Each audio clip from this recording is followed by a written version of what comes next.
10 साल पहले की बात। रिंकू और रोनी दोनों एक ही दिन धरती पर जन्म ले चुका था। रिंकू के पिता शीतलपुर गांव का एक छोटा सा किसान था। दूसरी तरफ रोनी सोने का चम्मच मुंह में लेके पैदा हुआ था। उसके पिता उस गांव का सबसे धनी व्यक्ति था। रिंकू पैदा होने का 1 साल बाद ही उसका पिता दुनिया को अलविदा कह चुका था। माँ, मेरे जितने दोस्त थे वो सबके पापा है, लेकिन मेरा पापा कहाँ है?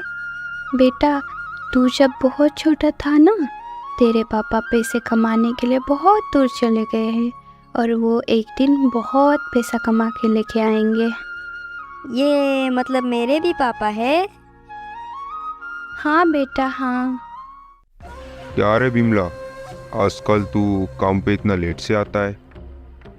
नहीं सेठ जी, दरअसल खाना बनाना पड़ता है और बेटे को स्कूल के लिए रेडी भी करना पड़ता है। बस बस, बहुत सुन लिया तेरी नौटंकी। अगर तेरे को काम करनी नहीं तो छोड़ दे काम। तेरे वजह से हमें भी भूखा रहना पड़ता है। मुझे माफ़ कर दीजिए, कल से मैं जल्दी आऊँगी और लेट नहीं होगा। रिंकू के पिता मरने के बाद बेचारी बिमला अपने पेट और बच्चों दोनों को पालने के लिए वो रोनी के घर में काम करते थे। क्या रे, तू आज भी लेट? मुझे माफ़ कर दीजिए। बस बस, पता है, आगे नहीं सुनना। और तू कल से तेरे बेटे को भी इधर लेके आ। कोई जरूरत नहीं उसे पढ़ाने का, नहीं तो तू काम छोड़ सकता है। नहीं सेठ जी, मैं लेके आऊँगी उसे और कल से लेट भी नहीं होगा। बेचारी बिमला के पास कोई उपाय ना होने के कारण नेक्स्ट डे वो अपने बेटे के साथ रोनी का घर आ जाते। रोनी और रिंकू दोनों खेलने लगते। इतना में ही रोनी का पापा आ जाते हैं। अरे बेटा, तुम ये गरीब के साथ क्या खेल रहे हो? इसकी कोई औकात नहीं तुम्हारे साथ खेलने का। अरे पापा, मेरा तो कोई दोस्त ही नहीं है खेलने के लिए। दोस्त? तुम फिक्र मत करो बेटा, कल तुमको मेरे दोस्त के बेटे से मिलवाऊंगा। उधर तुमको बहुत सारा दोस्त मिल जाएंगे। ठीक है पापा। धीरे धीरे दिन बीतता है। अब रोनी और रिंकू दोनों बड़ा हो चुका है। हालत खराब होने के चलते रिंकू अपनी पढ़ाई पूरा नहीं कर पाते। वो मेहनत करके अपने घर चलाता है। दूसरी तरफ रोनी के चाल चलन हूबहू उसके पिता की तरह हो गया और ऊपर से कोई काम धंधा भी नहीं करता है। एक दिन की बात है, रिंकू गांव के रास्ते से काम पर जा रहा था। उतना में उसको रोनी मिल जाता है। क्या रे भिख मंगे रिंकू, कहाँ जा रहा है? बहुत दिन से तेरी कोई खबर भी नहीं है। और तेरी बुढ़िया माँ का क्या हुआ? जिंदा तो है ना वो? हाँ रोनी भाई, सब कुछ ठीक है। रोनी भाई सुन, ना तो मैं तेरा भाई हूँ और ना तो कभी मेरा भाई हो सकता है। अब समझ गया ना? भिखारी कहीं का। सर बोल मुझे सर। ठीक है सर। हाँ ठीक है, अब चल भाग यहाँ से। बेचारे रिंकू ने तो कुछ किया भी नहीं था, फिर भी बेवजह उसको रोनी ने सुना कर गया। रिंकू थे तो बहुत गुस्से में, लेकिन वो कुछ कर भी नहीं पाया। वजह उसकी मजबूरी थी। आखिरकार वो कर भी क्या पाता। रोनी बड़े घर का लड़का जो है। एक दिन रोनी रास्ते में से अपनी बाइक लेकर जा रहा था। उतने में ही वो एक गाड़ी के साथ अपनी बाइक टक्कर मार देती है।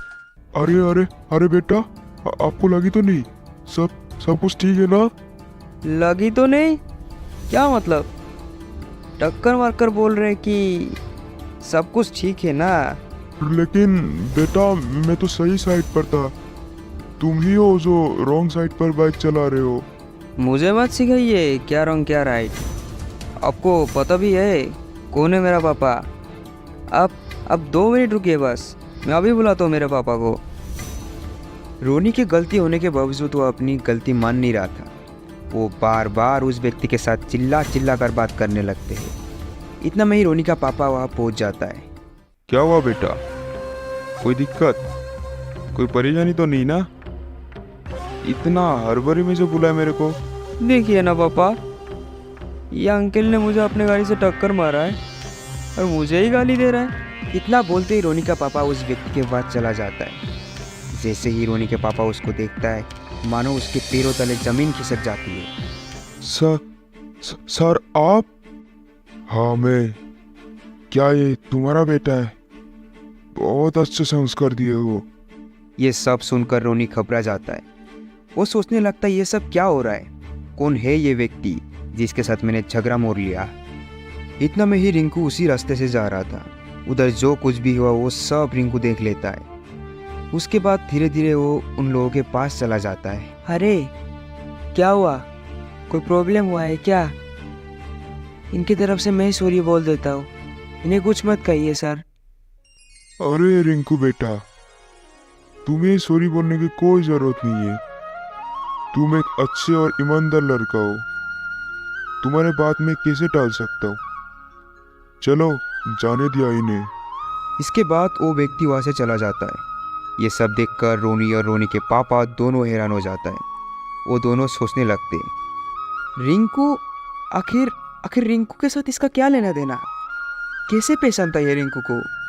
बेटा मुझे नहीं पता तुमको मैं कैसे थैंक यू बोलूँ, पर तुमने जो आज किया, मेरे बेटे को बचाने के साथ साथ मेरा भी बिजनेस खत्म होने से बचाया। अरे ऐसा कुछ नहीं, वो तो बस मैंने बोल दिया और उन्होंने सुन लिया। नहीं बेटा नहीं, आज तक मेरी लाइफ का सबसे बड़ा बिजनेस प्रोजेक्ट मैं उनके साथ कर रहा था, जिसको तुमने आज खत्म होने से बचाया। मुझे भी माफ़ कर दे मेरे भाई, आज तक जो भी गलत बर्ताव किया तेरे साथ, वो सबके लिए मैं शर्मिंदा हूँ। क्या यार, ऐसा मत बोलो, तुमने मेरे को भाई बोला, इतना ही काफ़ी है। सुनकर अच्छा लगा। रिंकू भाई एक बात पूछूं, तुम वो अंकल को कैसे जानते हो? अच्छा वो, मैं तो बस उनके घर का काम करने वाला एक छोटा सा नौकर हूँ, इसलिए मैं उन्हें जानता हूँ। आज से तुम दोनों ही मेरे लिए एक समान हो। रिंकू बेटा, तुम अपने माँ को लेकर मेरे घर आ जाना। चलो अभी घर चलते।